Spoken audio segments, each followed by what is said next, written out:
They're quiet now. No calls, no texts, no passive-aggressive reactions to your silence. Just stillness. To the outside world, it looks like they've moved on, like they've shut the door and never looked back. But deep inside, in the space they don't show anyone, your name still echoes. Because silence doesn't mean peace.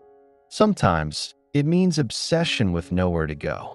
They thought detachment would protect them, that if they stopped responding, if they shut down first, they wouldn't have to feel the ache of vulnerability.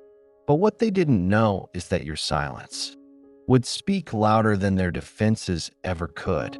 You stopped chasing. You stopped explaining.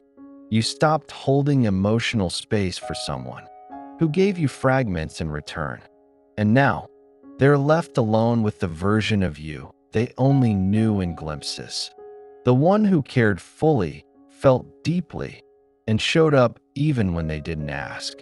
That version haunts them because it was real. Avoidants don't forget. They suppress. They compartmentalize. They tell themselves stories to survive the intimacy they fear. But the nervous system doesn't lie. And yours, your presence, your voice, your calm, left fingerprints on places inside them they've never let anyone touch. You were the emotional mirror they didn't want, but desperately needed. And now that you're gone, the silence is louder than your presence ever was. They sit in rooms where you once laughed, scroll past songs you once played, see someone who looks like you in a crowd, and feel that sharp breath, that involuntary pull. They remember, but they'll never say it. Not directly, because to acknowledge how much they feel is to betray the very armor they built their identity around. And so they say nothing. They stay silent, but they watch you. Maybe not publicly, but in the quiet moments, they check. A story viewed, a mutual friend's post, a glance at your name in their contacts, fingers hovering, never pressing send. This is the secret agony of the avoidant. They crave closeness, but run from it. They want love, but fear being known. They push away the very person who feels safest, and then mourn them in private when they're gone. It's not logic, it's wiring. And now they're left haunted not just by the loss of you, but by who they were when they were with you. You made them feel something they didn't know they were allowed to feel. Safe, seen, softer. And that version of themselves is the ghost that follows them now. Not just the memory of you, but the memory of who they became in your presence and who they no longer are. They're quiet now, but silence doesn't mean closure. It means unfinished feelings, unspoken grief, unexpressed need. They don't miss you because they're lonely. They miss you because, with you, they touched something real. And now they don't know how to get it back. So let them be silent. Let them pretend. Let them wear the mask they've always worn. But know this, their silence isn't peace. It's protection. It's punishment. And it's haunted because they're not free of you. They're just pretending they are. They're not reaching out, but they're not resting either. Because the way you love them didn't just fade. It stays. In gestures, in fragments, in everyday moments that seem ordinary to everyone else, but not to them. The way you used to speak gently when they got defensive. The way you remembered small details about their childhood, even when they brushed them off. The way you saw them, even when they hid. These moments didn't just pass through them. They landed, but they were too armored to let you know. Avoidants rarely process emotion in real time. They store it. They shelve it. They delay the grief until the absence becomes unbearable. And now, in their quiet spaces, your absence has turned into a kind of phantom presence. You're not there, and yet, you are everywhere. The tea mug you once used. The scent that lingers on a hoodie they forgot you ever wore. A phrase you used to say, one they now whisper to themselves like a mantra, unwilling to admit its origin. They are haunted not by drama or arguments or closure. They are haunted by the kindness they couldn't receive, the warmth they pushed away, the connection they secretly hoped was real, but never felt worthy of keeping. You see, what people often miss is this. Avoidants don't fear love. They fear being seen in love. Because when you truly see them, their flaws, their fears, their inner fractures, they panic. Not because you see too little, but because you see too much. And no matter how silent they are now, they remember that gaze. That way you looked at them like they weren't broken, like they were still lovable in the places they tried hardest to hide. That kind of seeing is unforgettable, even if they tried to bury it. So now they wake up in the middle of the night, thinking of a conversation you had. Replay it, reword it, reimagine what would have happened if they hadn't shut down. But they did. They ghosted, not because you weren't enough, but because you were too much for their nervous system to manage. Too emotionally available, too stable, too real. They couldn't match the depth you brought, so they retreated to the shallows. But depth doesn't disappear when ignored. It becomes the undertow, and now they're being pulled by it. Quietly, privately, while pretending it's all fine. They keep moving, keep dating, keep distracting. But there's a weight they carry that no one sees. Because no one else knows how deeply they were ever met. Except you. You unlocked a version of them they now can't find without you. And they feel it. They feel it when they sit in new relationships and feel nothing but performance. When someone compliments them and it rings hollow. When they search for a spark and only find simulation, not soul. Because you were different. You weren't a thrill. You were home. And now they're silent. But not free. Not at all. They try to stay composed, collected, detached. But inside, they're replaying moments they pretended didn't matter. And it's not just memories. It's corrections. Endless mental edits. What if they had just texted back sooner? What if they had opened up when you asked what they were feeling? What if they had let you in just a little more instead of pulling away? Avoidants don't let the world see this part. They keep up appearances. They flirt, post, smile.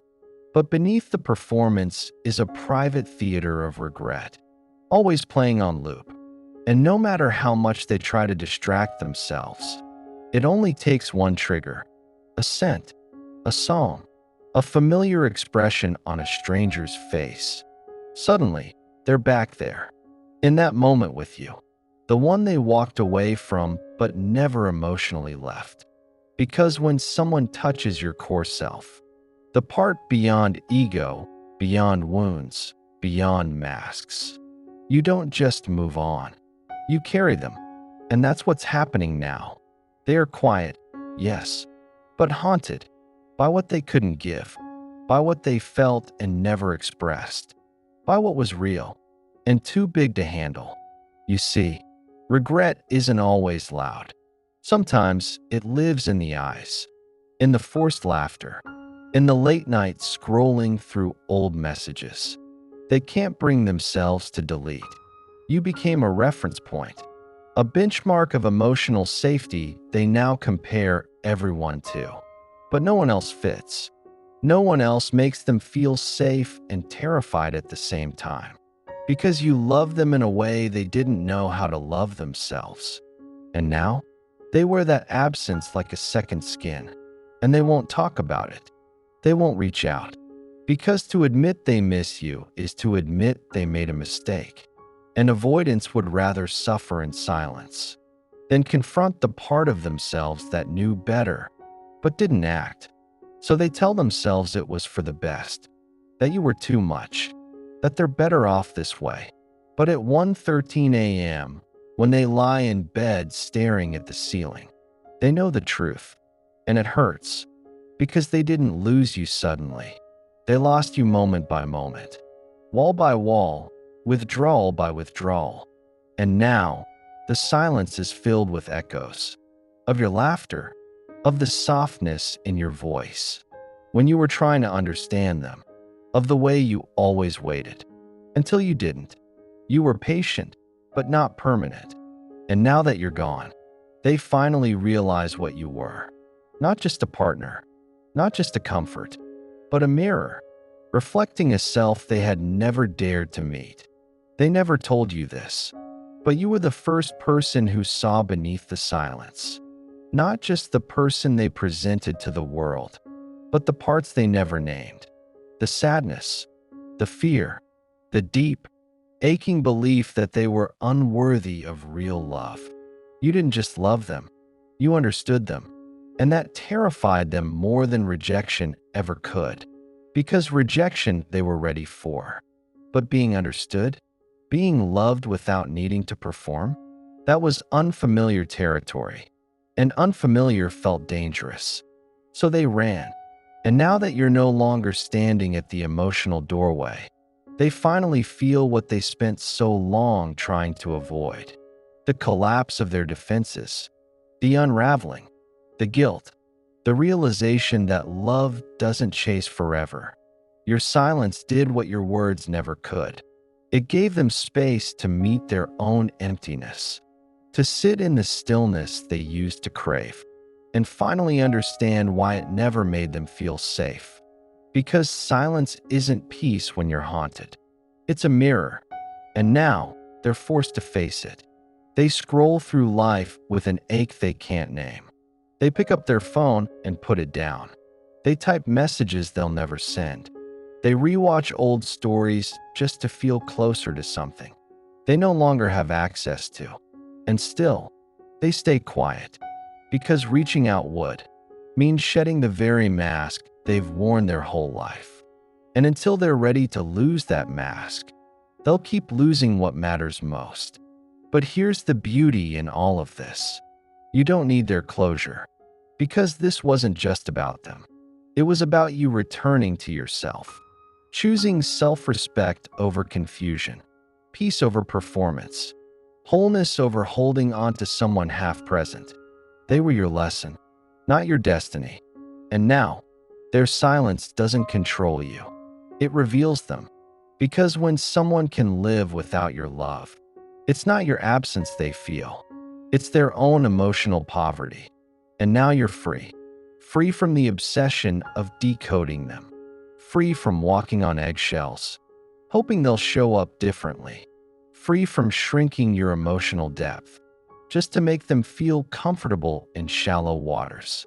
You didn't lose them. They lost you. And they know it. They're quiet now. But that silence isn't strength. It's grief. It's guilt. It's the sound of someone finally realizing they pushed away the one person who would have stayed. If only they'd let themselves be loved. If this spoke to something you've lived through, you're not alone. Avoidance may go silent, but your voice, your healing, and your boundaries matter. Drop a comment if you've ever had to let go of someone who couldn't meet you emotionally. Subscribe for more deep dives into relationships, emotional psychology, and the hidden reasons people pull away. You're not too much. You were just too real for someone not ready. And that's not your burden to carry anymore.